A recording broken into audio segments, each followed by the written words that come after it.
अस्सलाम वालेकुम। आज मैं बना रही हूँ सर्दियों के लिए एक ख़ास नुस्खा। कितना भी पुराना आपको नज़ला ज़ुकाम, खांसी, सर दर्द या फिर आपकी हड्डियों में दर्द या फिर आपकी नज़र कमज़ोर हो, सारी परेशानियों का हल इस एक नुस्खे में है। इस दवाई को बना करके आप खाएं, इंशाल्लाह सारी परेशानियों में आपको आराम आ जाएगा। बहुत ही ज़्यादा एनर्जी बूस्टर ये रेमेडी है। हमेशा मेरी दादी सर्दियों में इसे बनाती थी और हम बड़े शौक से खाते थे। यानी दवाई तो है, साथ में इतनी ज़्यादा टेस्टी लगती है कि बच्चे भी शौक से खा लेंगे। तो चलिए इसे फटाफट से बनाना शुरू करते हैं। इसके लिए जो सबसे पहले हमें चीज़ चाहिए वो है ये नारियल। तो पानी वाले नारियल का आपको बिल्कुल यूज़ नहीं करना है। ऐसे जो सूखा नारियल आता है वो आपको लेना है। नारियल आप चाहे छोटा लें या फिर बड़ा लें, लेकिन आपको साबुत ही नारियल लेना है, टुकड़े वगैरह का यूज़ नहीं करना है। अब हम छुरी से ऐसे चारों साइड में कट लगाकर इसमें एक छोटा सा होल बनाएंगे।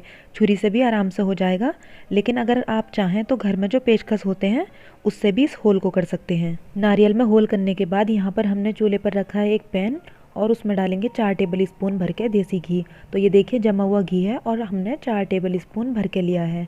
यहाँ पर मैं आपको बता दूँ, किसी और तेल या फिर आपको घी का यूज़ नहीं करना है, आपको देसी घी का ही यूज़ करना है। जमा हुआ घी है, बस इसे हमें हल्का सा पिघलाना ही है। जब ये ऐसे पिघल जाएगा तो इस नारियल के अंदर इस घी को भर देंगे और ये जो हमारा नारियल है छोटा सा, इससे इसे कवर कर देंगे। इसे ऐसा करने के बाद अब हम क्या करेंगे, ये हमने आटा लिया है, ये नॉर्मल घर में जो रोटी बनाते हैं वो आटा है। इसे इस तरह से हाथ पर फैलाएंगे और इस नारियल के ऊपर अच्छी तरह से कवर कर देंगे। आटे की बहुत ही पतली लेयर लगानी है, बिल्कुल भी मोटा मोटा इस आटे को नहीं लगाएंगे, बस हल्की सी ही परत से इसे अच्छी तरह से कवर करेंगे। ये देखिए ऐसे। अब इस नारियल को हमें भूनना है, तो ये हमने इस तरह का रोस्टर लिया है और उसके ऊपर इस नारियल को रख दिया है। अगर आप चाहें ना तो घर में जो कुकर स्टैंड होता है तो उसके ऊपर भी इस नारियल को रख कर भून सकते हैं। पहले जब इसे हमारी दादी बनाती थी ना, चूल्हे में जो आग बचती थी रोटी बनाने के बाद उसमें भूनती थी, लेकिन अब तो लोग चूल्हा चलाते नहीं हैं, इसलिए ये मैंने आसान वाली तरकीब बताई है। अगर आप चाहें तो अवन में या फिर आप कुकर में भी भून सकते हैं, जैसे कुकर में केक बनाते हैं। अब हम इसे अलट पलट करके चारों तरफ से अच्छे से काला कर लेंगे, ताकि हमने जो अंदर घी डाला है ना उसमें भी उबाल आने लग जाए। ये देखिए जब ये बिल्कुल ऐसे जल जाएगा, चारों तरफ से काला हो जाएगा, तब हम क्या करेंगे, इसे रख देंगे हम ठंडा होने के लिए। अब हमने यहाँ पर एक पैन लिया है और उसमें डालेंगे 2 टेबल स्पून सौंफ और 2 टेबल स्पून धनिया। इसे बस हम हल्का सा ड्राई रोस्ट करेंगे। जब ये अच्छे से ड्राई रोस्ट हो जाएगा तब हम क्या करेंगे, पहले तो इसे हम ठंडा करेंगे। ठंडा करने के बाद किसी भी चीज़ से, बेलन वगैरह से इसे कूट लेंगे। अगर आपके पास इमाम दस्ता हो तो आप उसमें भी कूट सकते हैं। कूटने के बाद इसे इस तरह से फटक लेंगे। ऐसा करने से क्या होगा, जो सौंफ धनिया का ऊपर वाला छिलका है ना वो हट जाएगा और उसकी बस मींग रह जाएगी। ये देखिए ये इस तरह से हो जाएगा, बस इस तरह से ही हमें चाहिए। अब हम इसे भी साइड में रख देंगे। फिर से हमने यहाँ पर पैन लिया है और उसमें डालेंगे आधा टेबल स्पून देसी घी। अब ये हमने लिए हैं 100 ग्राम बादाम और इसके साथ में ही ये 50 ग्राम अखरोट की मींग है। इन दोनों चीज़ों को हल्का सा रोस्ट करेंगे 1 मिनट तक। फिर इसमें डालेंगे हमने लिए हैं 100 ग्राम रोस्टेड चने। अगर आपके पास छिलके वाले चने हो ना तो उन्हें छिलका हटाकर भी ले सकते हैं।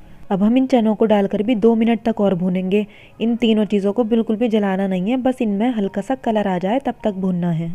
अब हम इसे भी रख देंगे ठंडा होने के लिए। जब तक ये ठंडा हो रहा है तब तक हम नारियल को देख लेंगे।